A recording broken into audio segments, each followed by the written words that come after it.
Testing, 1, 2, 3, testing. As an optimist, as someone who tries, someone who fails a lot, but that occasionally succeeds. And I think occasionally succeeding is good enough for me, because it sort of makes all the other failures count as positives. I believe in the future, I believe in our young people. I'm not that negative on that they're going to suffer with not having social skills. So I think overall I'm optimist, positive, suffered a lot.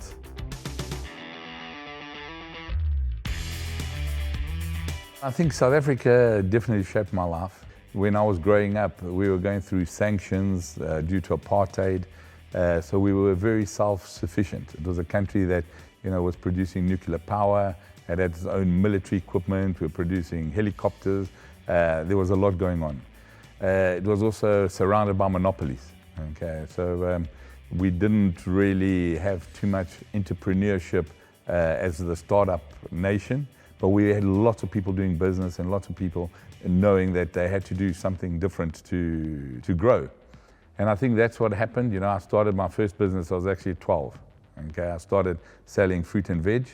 I started getting people that would collect fruit and veg from us and go sell outside because, like I said, there was apartheid on, so the markets were separated. If you look at the entrepreneurs that came from South Africa, running from that time around me, you had the Salt Kersners with the One and Only groups, you have Elon Musk, you had Mark Shuttleworth. So a lot of people came out of that ecosystem of having to think and thinking bigger and trying to get out of South Africa.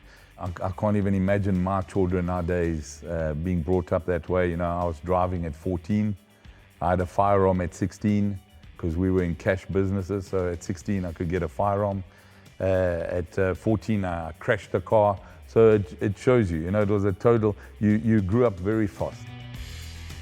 In South Africa, you sort of had to learn to take responsibility early. You got respect by the experience you had. So the more things I did, the more things I tried, the more experience I gained, the more interesting and maybe the more success rate I could get from that experience.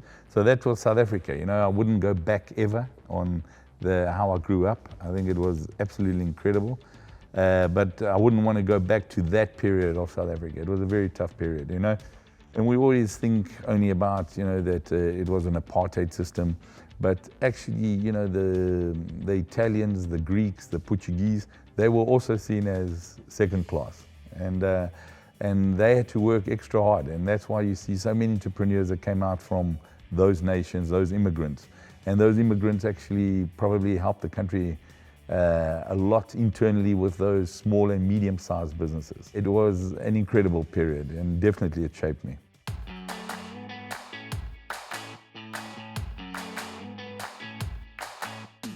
I had a love for beer, and I wanted beer that was different. I used to travel, so every year my dad used to take us, we used to travel outside South Africa, and I used to see that there were lots of other beers, there were different ways of making beer, and I also understood that there was a microbrewery phenomenon going on at that period in the US, and going to Belgium, I also saw how they were making smaller beers, smaller groups making beer in Belgium.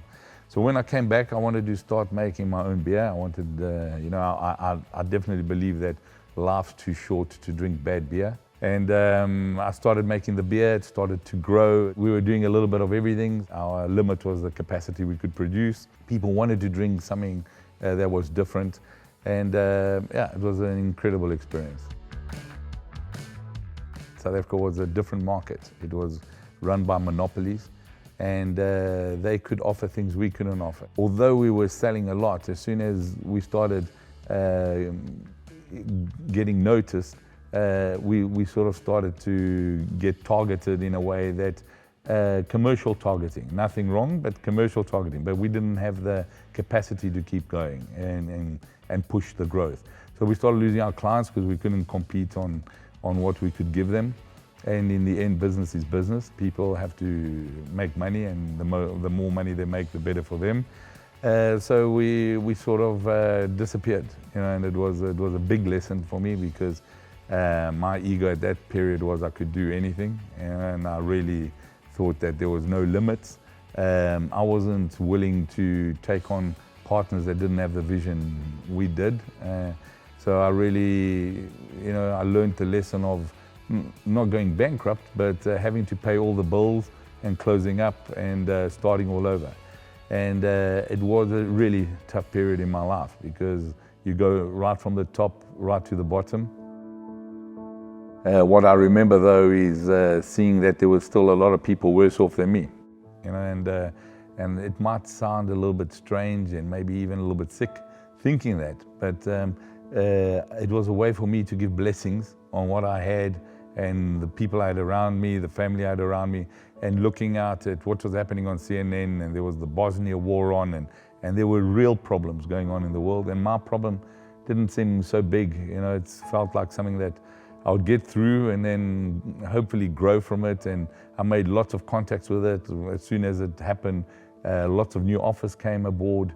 So it was, that was life. It carried on.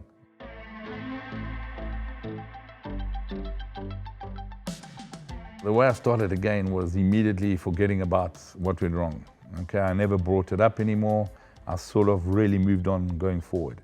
I used the contacts I had to start looking, what am I going to do? I wanted a new start. I didn't want to have a responsibility of having all these people again and having clients and having people that owed me money, and we had to collect. So I thought, I want to do something different in a new market that is totally new, from not having monopolies and almost being very virgin. And that's when Angola came about. Totally disrupted, just come out from a war, and opportunities were around for anyone who could provide a product, deliver a service. There was market, so that was really it. South Africa as well at that period was going through a tough time. The rand was dropping against foreign currencies. It was becoming a tough environment to work in. So I thought, let's go into Africa. I had an advantage in Angola. I knew the language. Also loved Angola as soon as I got there. Very open-minded, like there was no issues with race, with religion. There was absolutely nothing. So I really just moved on. In Angola, my first 2 years, I actually worked for a company. We grew the company a lot. It really, really boomed. The vision of the company was never my vision. For me, I really wanted to do more than just one product in Angola. So when the opportunity came about, I joined up with a partner of mine and we started the group together. And I think both of us using our different skills. He was great at operations. I was good on the vision side and with clients. It was like a dream team. It really was. Everything we touched worked. Everything we tried worked. We didn't see work as work. We saw it as an exciting period of our life. I remember we used to have offices in Luanda, and computers were limited. And we had people sitting down, they'd send emails, they would move, the next person would come, send emails, move, and it was amazing. We had a computer between like 15 people. So it was an incredible time. And when people were sending out emails, others were helping, saying what you should do, this is what you and it was an incredible DNA in that company.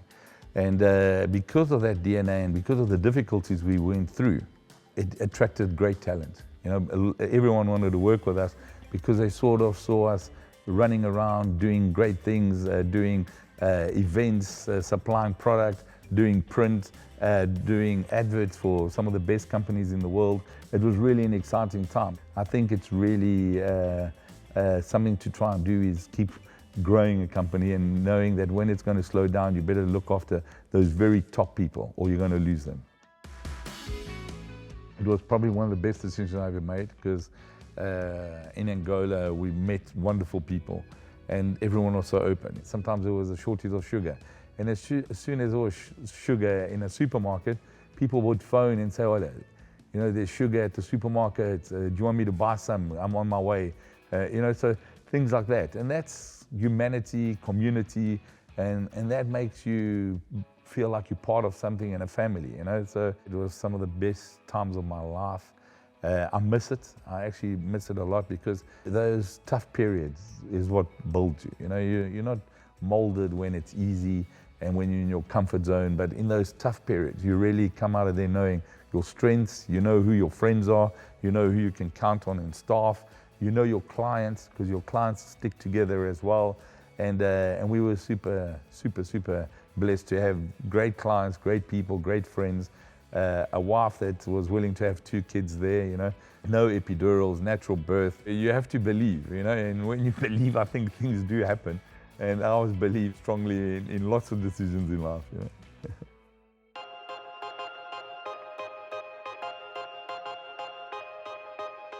I think like everything in life, you know, our business is people.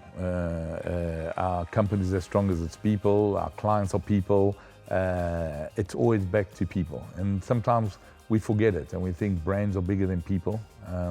And I really don't believe it. I think if we get good people, we build a brand. If we got good clients that like what we're doing, we build a brand, especially nowadays in a world that you actually can't bullshit. People can easily find out what are your values, what you're wanting to do, where is your brand going. Social media has changed the world. All right? Small companies can become big companies quickly, big companies can disappear. I really believe that we need to make sure that in a business that people are all worried about artificial intelligence and robots taking over their jobs and starting to threaten humans, I think the biggest advantage will be if we actually become more human, because people that will become more human will be those that will make a difference. In leadership, we need humans. You know, in creativity, we need human. And we forget about it a lot because human skills and traits almost seem to be a disadvantage at the moment. And they're not a disadvantage, they're actually a big advantage. But when we try and speak to a CEO and we tell a CEO, listen, do you love? And as soon as they hear that word love, they don't want to admit anything to do with love because it will make them look super weak. But the reality is that love and forgiveness is probably 2 of the strongest concepts you can have as a leader. Because if you can't love and you can't forgive, you actually never move forward. And that's the difficulty, is how do you find people that can truly love? And it's not, you know, a funny love, oh, I love you and I love you, but it's building decisions and making decisions on thinking of what that decision is going to do for the future, just like we do for our family. And no one in a family does anything to make it worse. We actually try and do things to make it stronger, better, and have a future. And then obviously forgiveness, because again, you know, no one goes into business for things to go wrong. No client goes into business to become a bad client. You know, you don't employ someone wondering if he's going to be bad, but you know, it happens. And once it happens, you've got to understand and say, okay, that's it. I'm going to sort of forgive and forget and get on with it. It was a decision I made. It came out wrong. There's no reason to keep it as another hurdle on going forward. It's not easy, but it's practice, it's habit. You look at some of the studies now looking for CEOs that companies are looking for. They're looking for all-round humans that can lead, that have some charisma, that can get their team motivated, and then can deliver. I believe those old values and ethics will become the big advantage again going forward. We've got to start empowering those leaders, employing those leaders, because if we want a better company, a better humanity, a better future for all of us, we need those people. You know, and we've got to support them. And they're also going to make mistakes. They will make mistakes, you know, but when it's done on reasons we understand and all that, we should also be able to forgive and move on. You know, so I think humanity is going to have to become more human to move forward.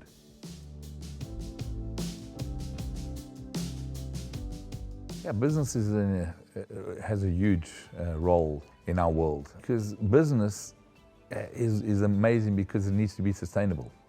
We can learn so much about business. We can learn that, you know, you need to have a product, you need to supply properly, you need to build for the future, all those normal things we know about business. But we also start to understand that business, to gain clients, has to become human itself, okay? Has to start giving back. So I think that businesses, the way they're going to operate and the way they're going to be seen, they're going to be seen as almost as a human in saying, look, we like that guy, We like that woman. They give, they truthful, they've got a good product, and we're going to keep supporting them. And the ones that don't will start dying out very quickly. Businesses will have to adapt, just like people adapt. So I think that businesses going forward are going to be vital. Any business that makes profit has got real an importance in taking this world further. Businesses and its leaders also normally can influence others. They can start trends, and the way the world is set up now, that little startups can become big quickly, it's also brilliant, because if they've got an advantage on being better, not just in product, but in mentality, in vision, they can take over from maybe some tired, comfortable companies that aren't giving so much sustainability, that aren't giving so much back. Because the world is in a position that's very, very tough. We've got an income gap that just keeps growing. You've got the rich getting richer, the poorer sort of getting poorer, the middle class just working harder, and if they stop working, they go down very, very quickly.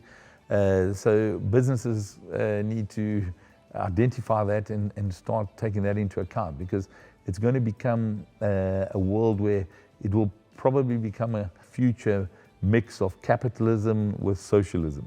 All right, you need to have the good things of the capitalism and the good things of socialism, because that's the only way we're going to get humans closer together and stop reducing this gap, which is probably one of the scariest challenges we have at the moment in the world.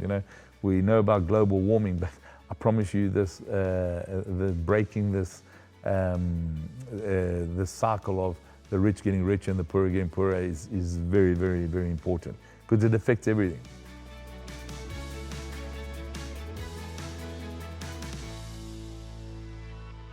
I live my life on a day-to-day, so I sort of don't know which meetings I'm going to have. My assistant books them. I go out. If I go do a speech, I don't like to know too much about it. I get there, I want to talk to the people, see what should I talk about that will help them, that will give something back. So I live on a day-to-day, but then I like to have something to look forward to, and something that when I wake up, and sometimes it's, I plan it quite a far ahead. I think, that's coming, so that I have something to look forward to. So we've done some trips. In 2014, we did incredible trips around the world. Last year, we did another one with a Vespa with my dad and my kids. And this one we started planning, and it was actually going to be a lot longer than 4 months. So it was longer than 118 days. Then I just got busier and busier, and I tried to cut it down into Willie Fogg's 80 days. We couldn't do it, so we ended up on 118 days as a compromise. And I think it's going to be brilliant, because really what I try to get out of it is that we make some new friends along the way. We eat some new food, that my kids get to see that people aren't scarier in other countries, and that they're human, and they're looking after their kids, and they see other kids in those countries, and they see people sitting in restaurants just like us, people taking kids to school just like us, so that there's nothing scary about it. So I really see it as a way of educating them and leaving something that's lasting. More importantly, I want to give them experiences, because I really believe that's what builds them. That's what's going to make them different. And those experiences, I got them from my dad. We had limited income. My parents didn't have much money. It was hard work. But I remember getting on a train and going far, far away, spending some time, coming back on the train, waiting for flights as on standby. Because my dad worked at the airlines, so we'd sit there and you'd only pay 10% on the ticket, but we didn't know where we'd go, and we'd be waiting to see where could we get 4 people onto a plane, and then get onto that plane, then fly, and then go to the airport various times waiting, could we come back, So that was a great experience, and they still bring smiles to my face, and they shaped me, So I'm trying to do the same. I always tell the school, school can't stand in the way of education. And this is education in its own right. And so I don't feel guilty.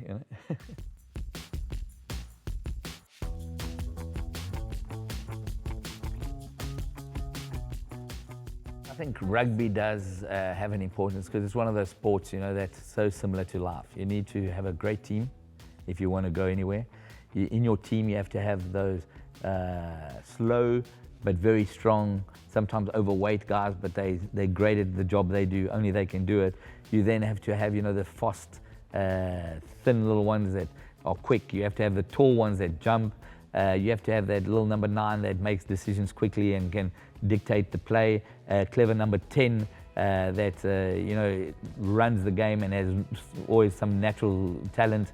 And then you have a coach that's trying to blend all these players that alone would not be good, but together they play an amazing game. A game that you have to throw the ball backwards to go forwards. And that's a little bit of life. You sometimes have to go backwards to go a few steps forwards. So it really does show life. And then you have this respect. You have to respect the referee. You still call him sir. The way the spectators watch rugby is so different to any other sport. They still support the other team when they do something good. Those are the values I want my children to see. And I look at them now and the way they've made their friends, and I believe sports can mold you. Sports keeps you away from bad things. I played tennis, I played cricket, I played rugby. It's super competitive, but you loved it because you just made friends and you were there, and it was part of the way you grew up. And my kids love it. So I'm very lucky to have that.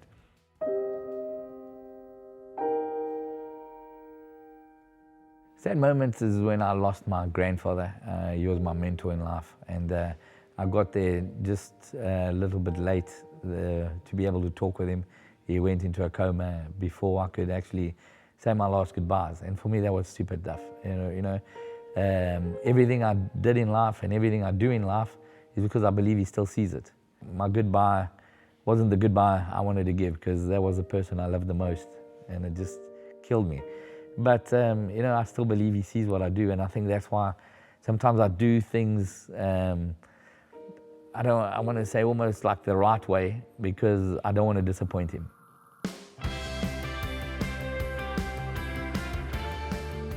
I like to give back in a very uncomplicated way. I like to see that you do this, you get a result. It doesn't cost a lot to give. I've started to give more to causes directly. I think that's how it's been working directly with me. I believe a lot in education. I was very involved with the Nova. I believe a lot in sport. I support some of the rugby clubs that don't have support, because I believe that while there's kids on the field and building relationships and playing against kids that are luckier, they all gain. I've also started to understanding that mentorship is huge. So I've been bringing together, we now have something called Be Brave, that has about 70 members that give back in their time, in being mentors. So I think that's also huge. So there's lots of ways of giving back. Money is sometimes the worst way of giving back. I'd actually put it down the list in 4th, 5th place, because giving time, giving experience, caring, going around and doing and preparing a way of making something sustainable is much more important than just giving out cash and hoping that it works. And we've got to look at it. We've got to see what really touches you, what passion do you have. You can't give to everything, and it's super tough, because sometimes you see something and you say, yeah, I can make a difference there, but you've got to be realistic. You've got to dream, but you've got to be realistic. So I think that's what I've learned, is that can't help everyone, but who I do help, I try to keep it sustainable. That's very important. When I decided that I wanted to be happier than richer. And I think once I started to understand that I wanted to do things I enjoyed and not be forced to do things that were maybe the right choice, and having more focus, I would have made more money, but I wouldn't have been as happy. Don't just learn from failure, learn from experiences. Have balance in life. On time, everything very, very good.